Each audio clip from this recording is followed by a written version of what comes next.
दोस्तों, स्वागत है आपका आज एक बार फिर मेरे इस महामंच में, जहां होती है सीधी और सच्ची बात विदाउट एनी बकवास। दोस्तों, गुजरात के अहमदाबाद में जो हवाई हादसा हुआ है उसने हम सबको झकझोर कर रख दिया है, जिसमें 250 से ऊपर जानें चली गई हैं।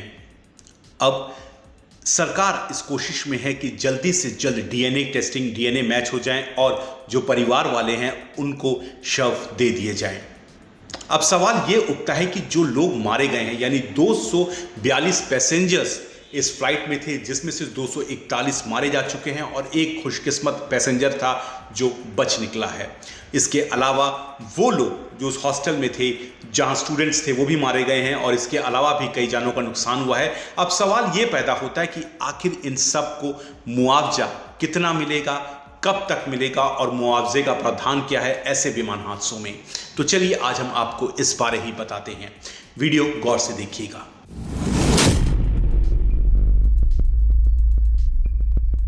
दोस्तों, विमान हादसा अपने आप में बहुत दुखद होता है, क्योंकि जब भी विमान हादसा होता है तो किसी के बचने के चांसेस बहुत ही कम होते हैं और ऐसे बहुत ही कम हादसे हुए हैं जिसमें लोग बच गए हैं। नहीं तो वरना हम देखते हैं कि अक्सर विमान हादसों में लोग शिकार हो जाते हैं और मारे जाते हैं। अब एक सवाल आपके मन में भी ये पैदा होता हो कि आखिर विमान हादसों में जो लोग मरते हैं उनको मुआवजा कौन देता है? क्या सरकारें उनको मुआवजा देती हैं? और क्या जो फ्लाइट होती है, यानी जो प्लेन होता है, क्या उसका इंश्योरेंस भी होता है? तो उसकी भरपाई कौन करता है? तो आज आपको मैं इसके बारे ही बताऊंगा। देखिए, जब भी विमान हादसे होते हैं तो इसमें एक कन्वेंशन को फॉलो किया जाता है जिसका नाम है मॉन्ट्रियल कन्वेंशन, और ये कन्वेंशन आया था 1999 में।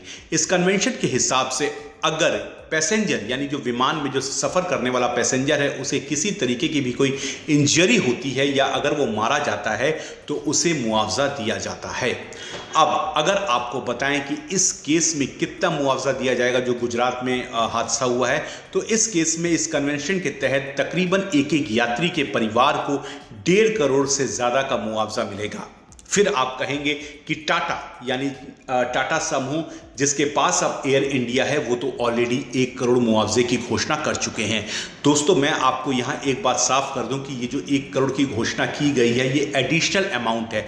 जी हाँ, ये अतिरिक्त अमाउंट है। इसके अलावा भी 1.5 करोड़ और है जो मॉन्ट्रियल कन्वेंशन के तहत परिवार वालों को मिलेगा, यानी टोटल जो मुआवजे की राशि है वो तकरीबन 2.5 करोड़ रुपए है, या फिर इससे भी कुछ ज़्यादा है जो परिवार वालों को दी जाएगी जिनके अपने इस हादसे में मारे जा चुके हैं। तो तकरीबन अगर हम टोटल राशि की बात करें, क्योंकि इसमें थर्ड पर्सन लायबिलिटी भी है, इस थर्ड पार्टी लायबिलिटी इसमें इसलिए आती है क्योंकि विमान में जो लोग सवार थे उसके अलावा भी जो लोग ज़मीन में थे वो लोग भी मारे जा चुके हैं, तो उनको भी मुआवजा दिया जाएगा। तो इसमें जो टोटल मुआवजे की रकम आती है वो तकरीबन जाके 450 करोड़ रुपए आती है। अब इससे वहन कौन करेगा, ये अमाउंट कौन देगा, वो भी आपको हम आगे बताते हैं। इसके साथ साथ ना केवल विमान में सवार यात्रियों का इंश्योरेंस होता है, बल्कि विमान का इंश्योरेंस भी किया जाता है ताकि अगर वो किसी हादसे का शिकार हो तो इंश्योर्ड अमाउंट मिल जाए। इस केस में जो ये विमान था, जी हाँ, बोइंग 787 जो विमान था, इसकी जो इंश्योर्ड अमाउंट थी वो तकरीबन 880 करोड़ रुपए थी।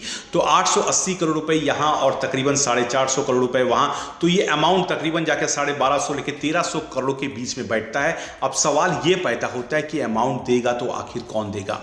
अब देखिए, सरकार तो यहाँ पे रोल सरकार का ज़्यादा नहीं है, क्योंकि ये जो समूह था, ये जो प्लेन था वो टाटा ग्रुप का प्लेन था। अब लेकिन इस पैसे की भरपाई कैसे होगी वो मैं आपको बताता हूँ। देखिए, ये जितना भी अमाउंट होता है ये इंश्योर्ड होता है, इंश्योरेंस कंपनियों के पास ये सारा पैसा इंश्योर्ड किया जाता है ताकि कोई भी हादसा हो तो वहाँ से पैसा आ सके। अब दोस्तों, समस्या यहाँ पे ये खड़ी होती है, किसी भी सिंगल इंश्योरेंस कंपनी के लिए इतने बड़े अमाउंट की भरपाई करना अगर कोई हादसा होता है तो आसान नहीं होता है। इसलिए इंश्योरेंस कंपनियाँ इस अमाउंट को फर्दर इंश्योर्ड करती हैं और कई कंपनियों में बांट देती हैं, जिसमें 2%, 3% या 10% तक हिस्सेदारी हो जाती है। अब ये जो विमान हादसा हुआ है इसमें भी वही किया गया था, और एक यूके की कंपनी है जिसके पास ज़्यादातर इंश्योर्ड परसेंटेज था। अब उसी की जिम्मेवारी है इसमें कंपेंसेशन देना, जो कि एक भारी भरकम रकम होगी। तो दोस्तों, इस वीडियो बनाने का मकसद यही था कि अभी तक हमारे भारत में रीसेंट मेमोरी की अगर बात करूं तो इतना बड़ा हादसा नहीं हुआ था और इसे सिविल एविएशन का वर्स्ट डिजास्टर माना जा रहा है। One of the worst disasters इसे माना जा रहा है क्योंकि ये बहुत बड़ा हादसा है जिसमें प्लेन टेक ऑफ के महज कुछ सेकंड बाद ही इतने बड़े हादसे का शिकार हो गया। और ये वीडियो बनाने का मकसद सिर्फ इतना था कि आपको ये बताया भी जा सके कि किस तरीके से विमान हादसों में मुआवजे की रकम को बांटा जाता है और मुआवजे कैसे मिलता है, इस बात को आपको समझाया जा सके और किस तरीके से इंश्योरेंस कंपनियां यहाँ काम करती हैं, जो एयर कंपनीज इसमें काम करती हैं। और अगर हम बात करें एयर इंडिया की दोस्तों, तो एयर इंडिया के लिए भी ये बहुत बड़ा झटका है क्योंकि 2022 में जब से टाटा ग्रुप ने एयर इंडिया को लिया, उसे खरीदा, तो उसके बाद लगातार ये कोशिश हो रही थी कि एयर इंडिया की इमेज को सुधारा जाए क्योंकि एयर इंडिया हमेशा बदनाम रही है डिलेड फ्लाइट्स और कैबिन में गंदगी के कारण, फ्लाइट में गंदगी के कारण ये हमेशा बदनाम रहे हैं। तो कोशिश यही थी कि उन्हें सुधारा जाए, इमेज को सुधारा जाए। लेकिन ये जो हादसा हुआ उसने एक मेजर सेटबैक दिया है एयर इंडिया को और भारत की जो एविएशन सेक्टर में जो एक बढ़त है उसको भी एक नुकसान पहुंचाया है क्योंकि भारत ये चाहता है कि एविएशन सेक्टर में वो आगे बढ़े और कामयाबी हासिल करे और यहाँ पे उसे एक सेटबैक ज़रूर मिला है। बहरहाल हम ईश्वर से यही प्रार्थना करते हैं कि जो लोग मारे गए हैं उनकी आत्मा को शांति दें और उनके परिवारों को हिम्मत दें ताकि वो इस दुख को सहन कर पाएं। मिलता हूं एक और वीडियो में। धन्यवाद।